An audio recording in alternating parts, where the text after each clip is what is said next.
vou marcar os pontos aqui para você ver. Ó. Vou medir daqui até aqui, ó, que é a distância do ponto, está dando 8,9 milímetros de distância.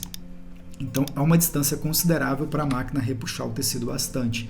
E principalmente pelo fato que toda vez que você trabalha com um ponto cheio, com uma longa distância dessa, de 8 milímetros, igual está aqui, a gente tem que caprichar na densidade do ponto.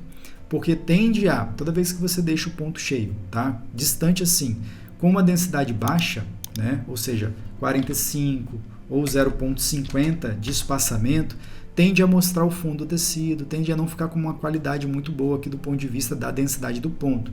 Então, quanto maior, grava isso, quanto maior a distância do ponto cheio, maior a densidade do ponto você tem que trabalhar. Tá? Quanto maior o tamanho do objeto, a coluna, ou seja, o deslocamento entre o ponto A até o ponto B, quanto maior esse valor, você tem que trabalhar aumentando o espaçamento aqui, ó, tá vendo o espaçamento? Eu tenho que aumentar esse valor, por isso que você viu aqui, ó, 0,38. Foi o que a nossa equipe de criação fez, justamente para aumentar a densidade, para compensar a questão do espaçamento do ponto não ficar ralo, tá? Para o ponto não ficar ralo.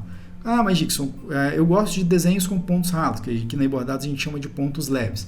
Aí beleza, aí é outra história, tá? Aí é outro conceito, aí o desenho já foi pensado para ser exatamente dessa forma, daí tudo bem, porque a defesa seria outra, né? Mas normalmente em pontos convencionais, ponto cheio, com aspecto sem ser ralinho, ele tem que levar essa regra em consideração. Aumenta o tamanho do objeto, a distância e deslocamento entre os pontos A e B do ponto cheio, você tende a aumentar a densidade dos pontos para não ficar ralo, beleza? Só que quando você aumenta a densidade, aí é que tá.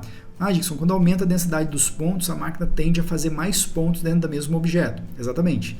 E aí, quanto mais pontos a máquina faz dentro do tecido, mais ela repuxa o tecido, porque são mais pontos, logo, mais ela repuxa o tecido. E aí, o que você tem que fazer? Aumentar mais uma vez a compensação de repuxo, que é a compensação de colhimento. O nome aqui atualmente está como compensação de repuxo, mas por hábito nas versões anteriores sempre foi tratado como compensação de colhimento, eu acabei acostumando, tá? Mas é a mesma coisa. Então aqui, ó, 0,45 de compensação de repuxo e aqui 0,45. Ah, Dixon, é o mesmo valor desses objetos menores? Nesse caso aqui mas por quê? Não é por causa do deslocamento. Aqui eu coloquei 0,45 para ele dar uma espessura maior. Não que fosse necessário do ponto de vista da qualidade, que o bordado ia desencaixar o contorno e tudo mais. Não. Aqui não é por isso. Aqui é por conta da qualidade. Porque se você observar o desenho original, ele tem um contorno que passa aqui. E aí, se você não capricha na compensação de colhimento, o resultado final do seu bordado pode ser exatamente esse aqui que você está vendo agora. Eu estou estragando aqui o desenho para você compreender na prática o que pode acontecer lá na máquina, que é muito comum. É isso aqui, ó. Então, a gente está compensando, aumentando a compensação de repuxo para não acontecer isso aqui lá na máquina, tá? Então, foi o que eu disse anteriormente, para você garantir que tem uma qualidade legal. Ponto 1, compensação de repuxo ou compensação de colhimento tem que estar certinho, tá?